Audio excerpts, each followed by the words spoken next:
Hi everyone, welcome back to Root to Soul Nourishment.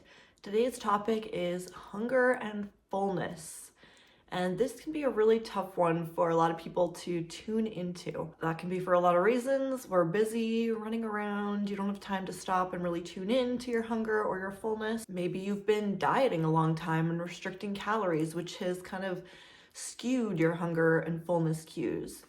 Maybe you're scared of feeling your hunger because you feel like it's the enemy and you'll overeat.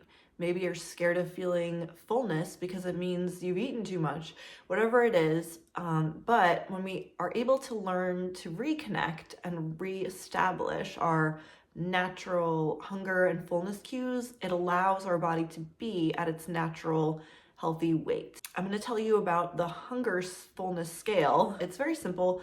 It allows you to kind of place your hunger somewhere on the scale of 1 to 10, where 1 is starving. You feel like you might pass out, maybe you're shaky, to 10, which is completely stuffed and you absolutely couldn't eat anymore.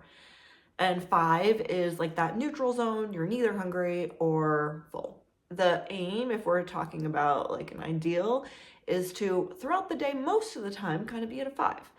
And then naturally our body's going to dip and feel hungry. And when we eat, we feel more full, but we want to try to avoid either extreme of being super hungry, say like a 1 to 2 on the scale, and being overly full, say a 9 to 10 on the scale. But with practice, we can learn to start eating when we feel like we're maybe a 3 to 4 and stop eating when we're a 6 to a 7.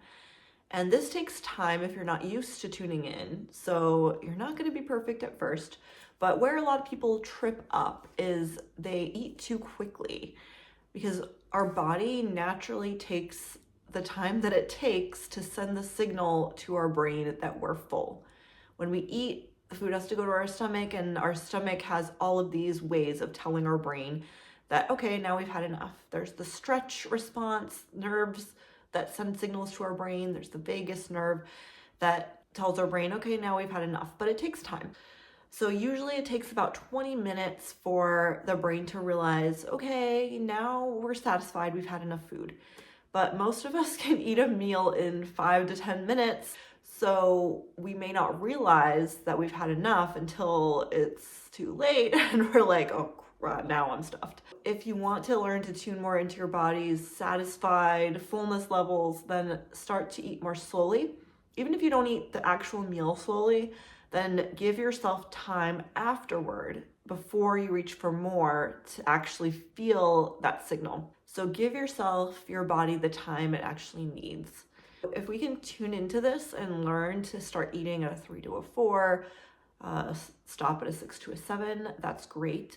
But sometimes we have to eat when we're maybe a 5, even a 6, because we know it's going to be a long time for our next opportunity to eat. So this you learn over time too. You learn to kind of anticipate your body's needs and how much you might need to prevent yourself getting super hungry later if there's not going to be an opportunity to eat for a while. And again, this is not about perfection, it's about progress. So one thing you can do now, you're watching, you have a little time, so just pause, even close your eyes, take some deep breaths, and tune into which level on the scale, what number am I at now? And don't judge it. You don't even necessarily have to do anything about it right now. Just notice where you're at. And just noticing is the first step. Simply start to tune in and notice, because a lot of us are so disconnected. And even if you don't know for a while, that's information. And it just means, okay, just keep practicing more and you will get there.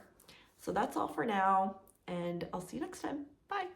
If this resonated with you, take the quiz that's linked in the description box below to tell you where you're at in your nourishment journey, as well as get supportive emails and some extra resources from me. I'd love to have you there.